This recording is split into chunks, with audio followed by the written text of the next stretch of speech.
It was a quiet night in Denver, the city's skyline gently flickering beneath the soft glow of the moon.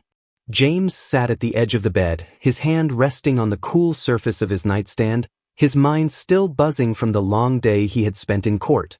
He glanced at his phone as it vibrated, an incoming message lighting up the screen. It was from Sarah, his wife. "Good night, darling. Can't wait to see you tomorrow." The message was short, almost too simple.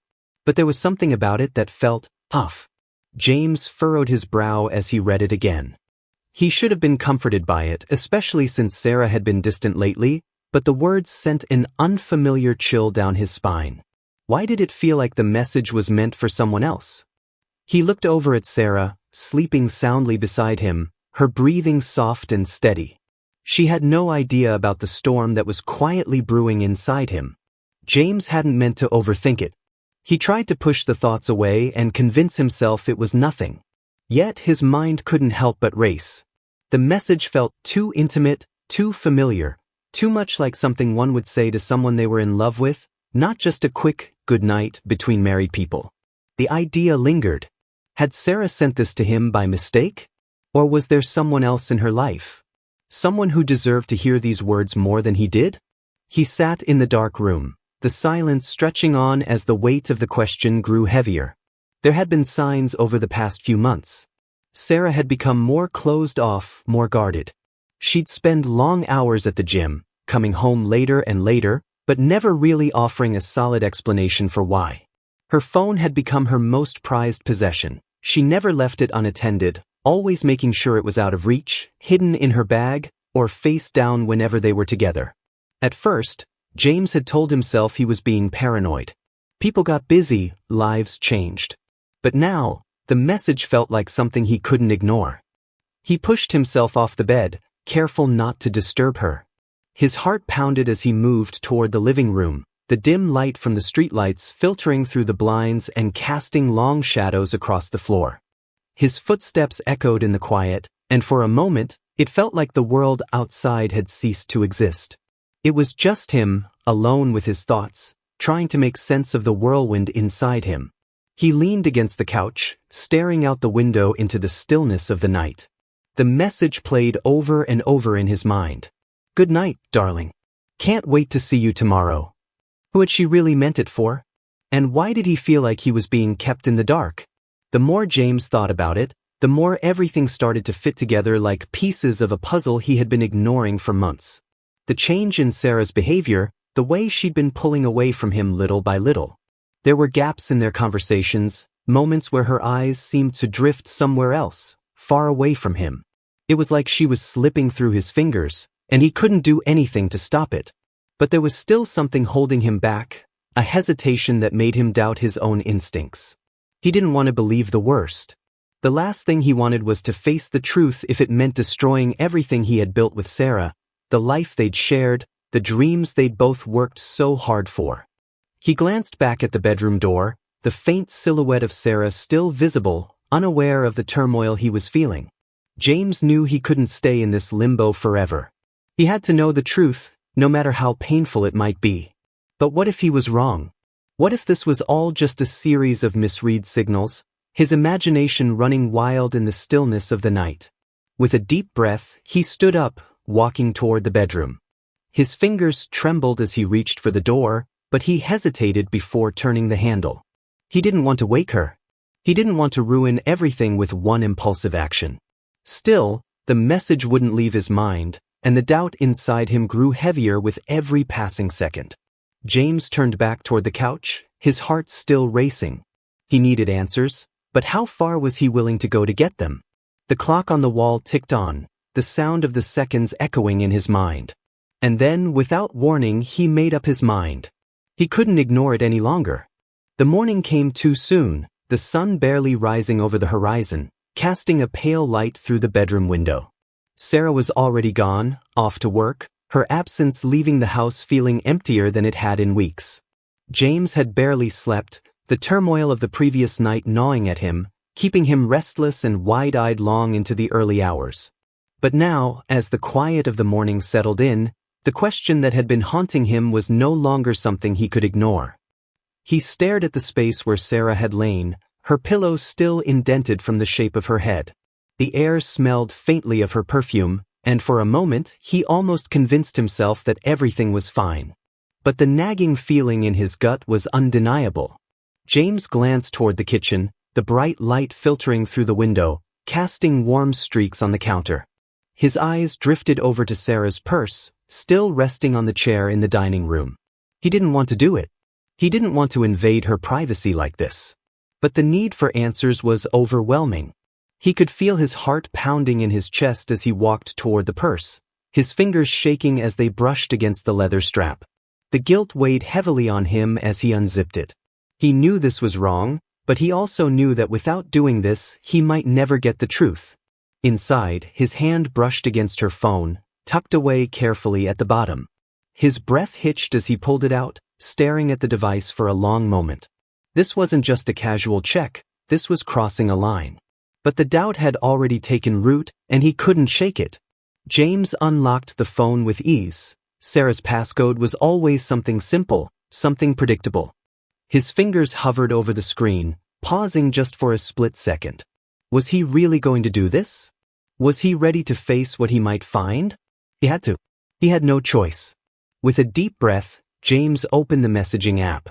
The first thing that caught his eye was the conversation with David.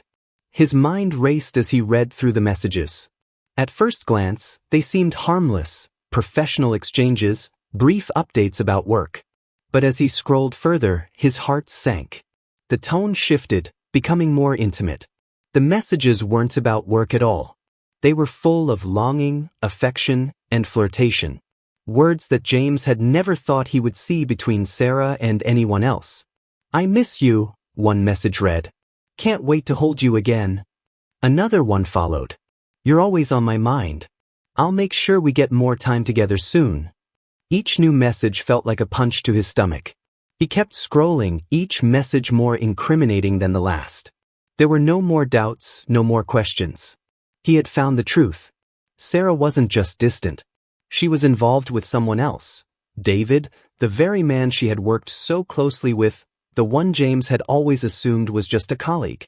Now, it was clear, there was nothing professional about their relationship. The betrayal hit him like a ton of bricks. The woman he had married, the woman he had trusted, was having an affair. The pain was suffocating, and for a moment, James couldn't breathe. He sat down heavily at the kitchen table, staring blankly at the phone in his hand. What was he supposed to do with this? How could he confront Sarah now? What if she denied it? What if she lied? It felt like everything he had worked for, everything they had built together, was crumbling in his hands.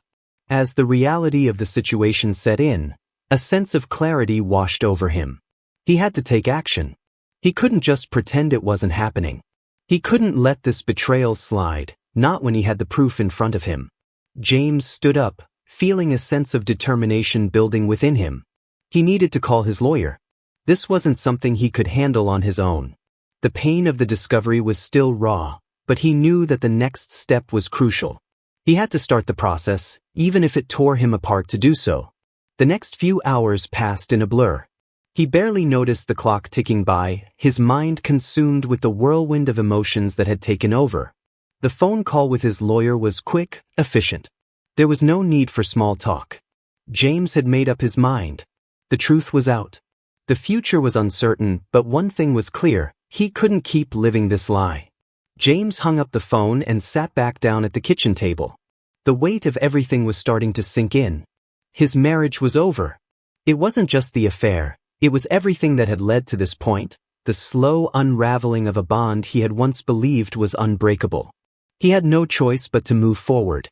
The days that followed were a blur of paperwork, lawyers, and late nights spent staring at the ceiling, unable to shake the feeling of betrayal that lingered in every corner of his mind. James had never imagined his life would lead him to this point. He had always believed in the vows he made, the commitment he had promised to uphold. But the discovery of Sarah's affair had shattered everything he had once known. He couldn't bring himself to face Sarah, not yet. Every time he thought about confronting her, the words felt like they were stuck in his throat. What would he even say? What could he say that would make this all make sense? In the weeks after discovering the truth, James spent more time with his lawyer than he did with his own thoughts. The divorce proceedings were set in motion, and Sarah's silence only seemed to fuel his resolve. She hadn't reached out, not once, and that made everything feel even colder. The house, once filled with warmth and shared moments, now felt empty. James could barely remember the last time he had laughed with Sarah, the last time they had shared a meal or a quiet moment together. Now, all that remained were the remnants of a relationship that had been built on fragile foundations.